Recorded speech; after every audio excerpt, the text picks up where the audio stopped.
What's good, y'all? Welcome back to the channel, man. It's your boy Mike. We gotta talk about the NBA for a little bit because the off season starting to heat up, and I'm like, yo, if I don't talk to y'all about the NBA, if I don't share my thoughts and my opinions, what's gonna happen is more and more gonna happen, and we gonna miss over some very important stuff.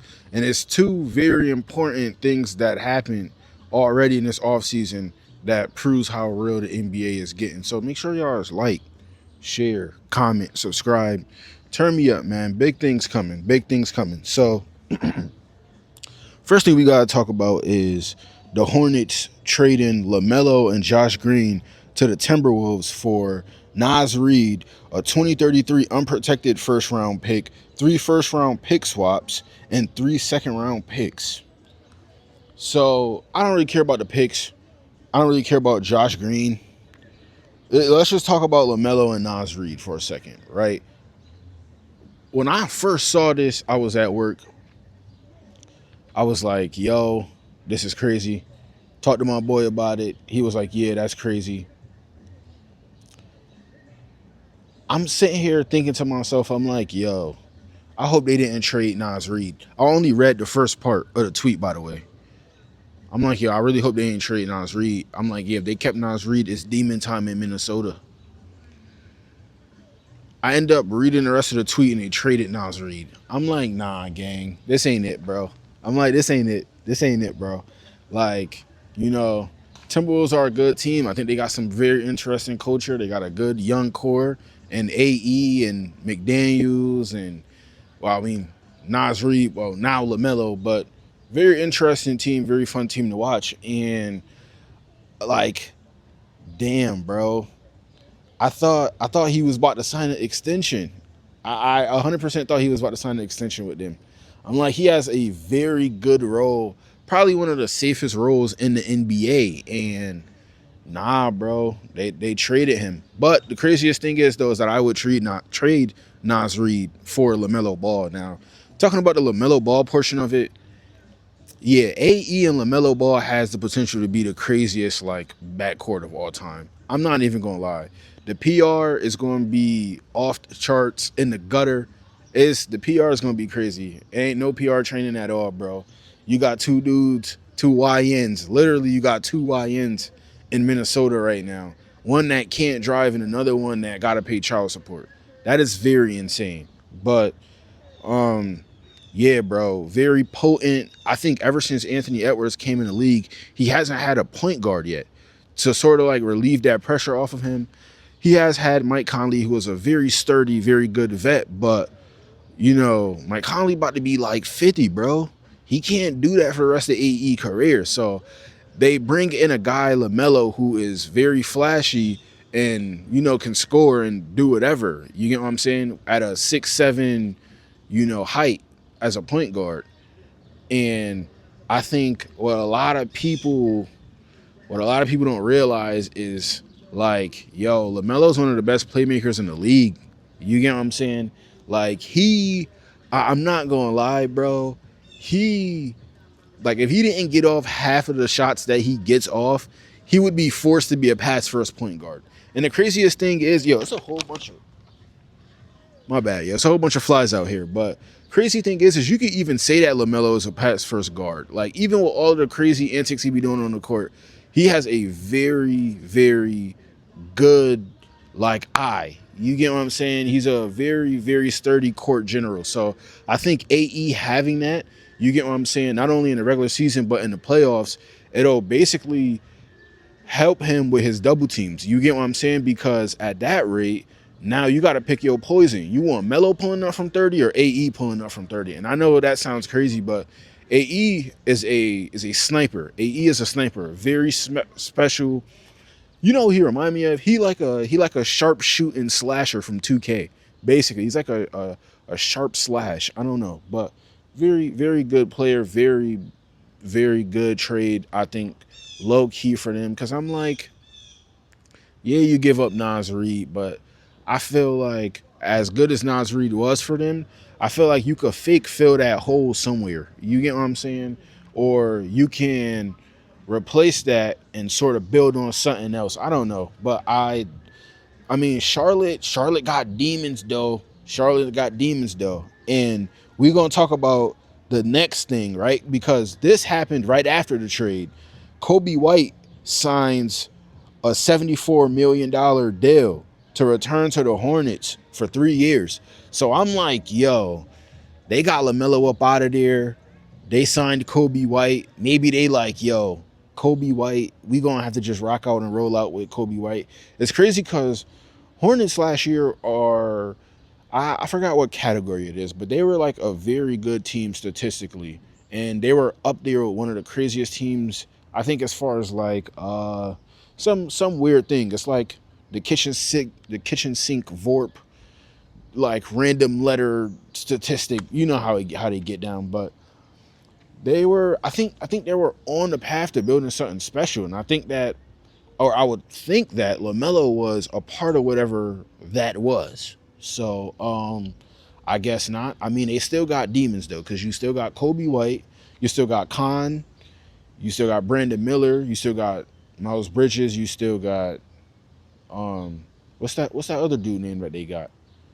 They still got some demons on their squad though, to say the least. So that's very interesting. I'm very interested to see how Minnesota moves so far, because I think Minnesota probably still need like maybe another piece or two before they really in demon mode talks. But who knows? Who knows?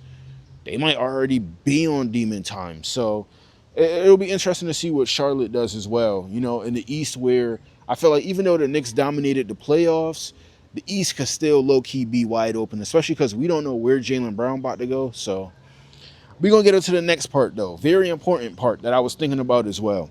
So OKC traded Isaiah Joe to the Pistons for 2 future second-round picks. That's the first part, right? And then the Thunder also traded Aaron Wiggins to the Hawks for 2 second-round picks. And for y'all that don't know what this is, OKC is trying to like technically like shed salary so that they fall under the second apron and don't have to face penalties for having such high of a luxury tax.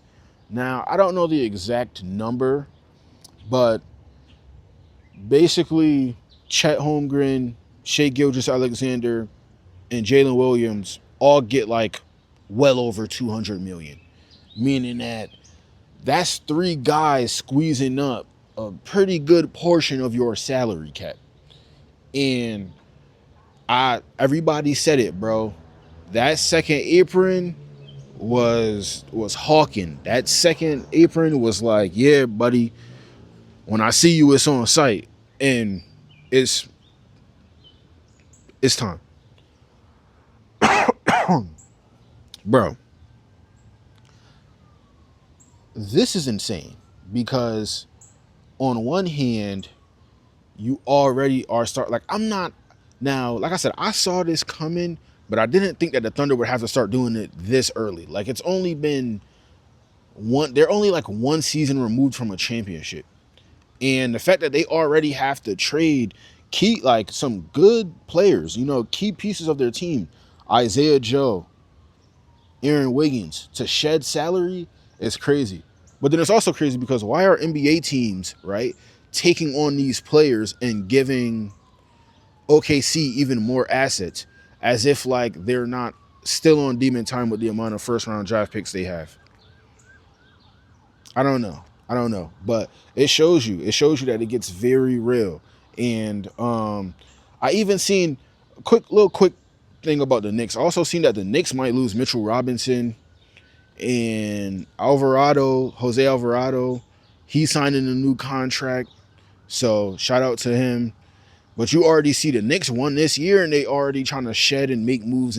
But I think it's because their owner sucks. But nevertheless, yeah, I think OKC having to make these moves very early in the quote-unquote dynasty is very alarming because it's like, yo, how bad really is that second apron? You get what I'm saying? But, I mean, to be fair, OKC is a small market team, so, like, it's not like LA where you could probably bite a few contracts here and there, but still get enough revenue to feed into your team and your players and fall under that second apron. So, The next thing we got to talk about is talking about big markets, small markets. We got to talk about Austin Reaves. 4-year, $185 million extension. Ooh-wee, man, Laker fans. I don't know. I'm a Luka Doncic fan. I made that video real quick. I got a shameless plug. Luka Doncic, Man of Tomorrow video out right now, man. Nice Luka analysis. Go ahead, lock into that, bro. But back to the video. Yeah, I'm gonna be 100% honest with you, bro. I think AR might be worth like 140, 145. I mean, I think he has shown that he's capable of being a very like good second guy to Luka. But I mean, the playoff run that he just had, kind of got to give him some slack for it, because he did have I think it was like the oblique injury, and coming off of one of those, it's a little shaky, because he missed the regular season and then came back and had to play playoff basketball, which is obviously more intense and more physical, and so cut him a little bit of slack. But I'm like, Lakers are in need of some players, and I said in the Luka video as well that the Lakers have the most cap space, and I seen something that said that they plan on signing him at the end, so agreeing on it, but signing off on it at the end, so that they can go out there and use that for whoever else they might be targeting. And I hope that's really what they're doing. Because Lakers need more than just Austin Reaves. So, and then I'm also hearing that Bron ain't even talked to the Lakers about the contract, bro. Just in this whole Bron saga, bro.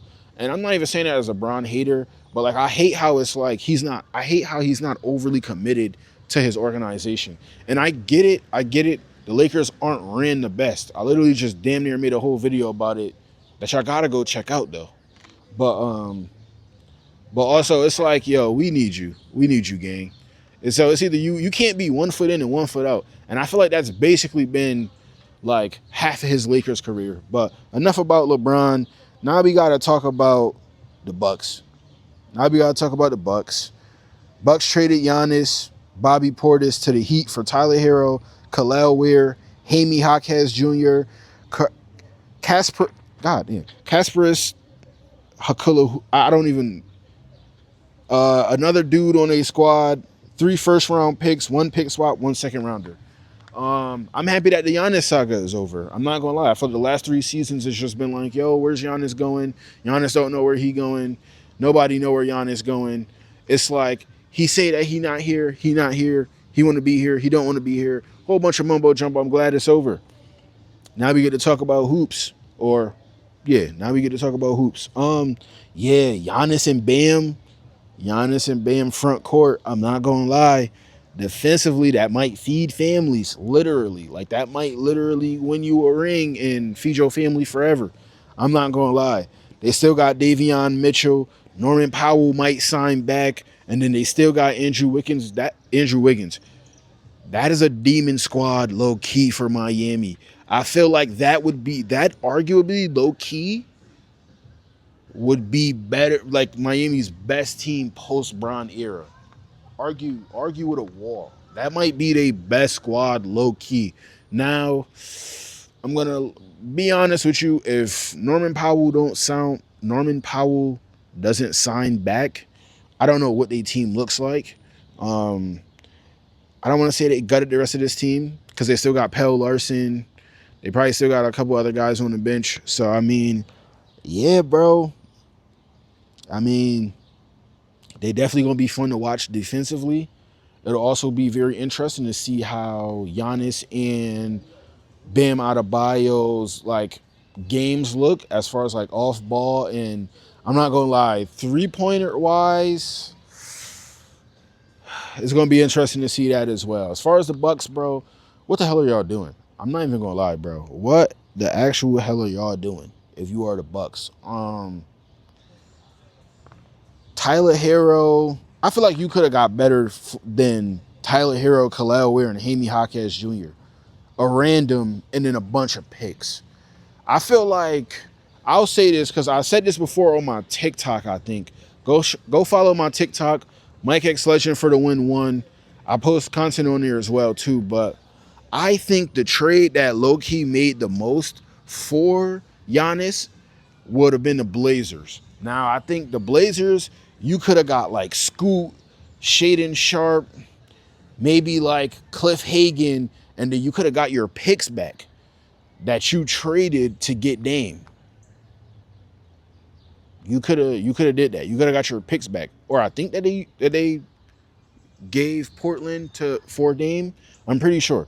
But yeah, Portland has Milwaukee's picks. You could have got those picks back and then used that, right? Scoot, Cliff Hagan, Shaden Sharp, maybe even Jerami Grant or some type of combination of that, plus picks, your picks to basically restart your future post Giannis. I feel like that was an alley-oop and y'all missed it. Shit, y'all maybe would have even been able to get Drew Holiday. Even though I don't know what I would have did with Drew Holiday, but I mean, I guess he could be a good vet. But also, you know, I low-key want to see Drew Holiday go to a contender. But look, that's all I got for y'all today, man. I'm trying to figure out where Jaylen Brown going. Jalen Duren, I'm trying to see what he about to do. I'm trying to see what's good with Walker Kessler. Yeah, that's all I got, bro. Like I said, might do this every week depending on how much news we get. Luka Doncic, man of tomorrow. That video, I put some real effort into that, bro. So go ahead, check that out. Yeah, so basically, that's it. Bonus clip. Bonus clip, bonus clip, bonus clip, bonus clip. I'm trying to think. So if you was on death penalty, right? And they was like, yo, you got $1 million. What would your meal be, bro? Put that into the comments. What is your death row meal? I feel like my death row meal gotta be some soul food. We gotta get some chicken up in there. We gotta get some mac and cheese up in there. Maybe some yams, some greens. Feel me? Maybe some cornbread or something like that, bro. Gotta get you a real good thing. I feel like you don't want to go out. Your last meal is Chinese food, bro. That's crazy. I ain't gonna lie. Dudes just in the middle of the world, like, yeah, bro, I'm going out. Last meal, Taco Bell, turn me up. That's insane. Leave it in the comments, though. Leave it in the comments. Death penalty, what's your last meal ever in life? Deuces.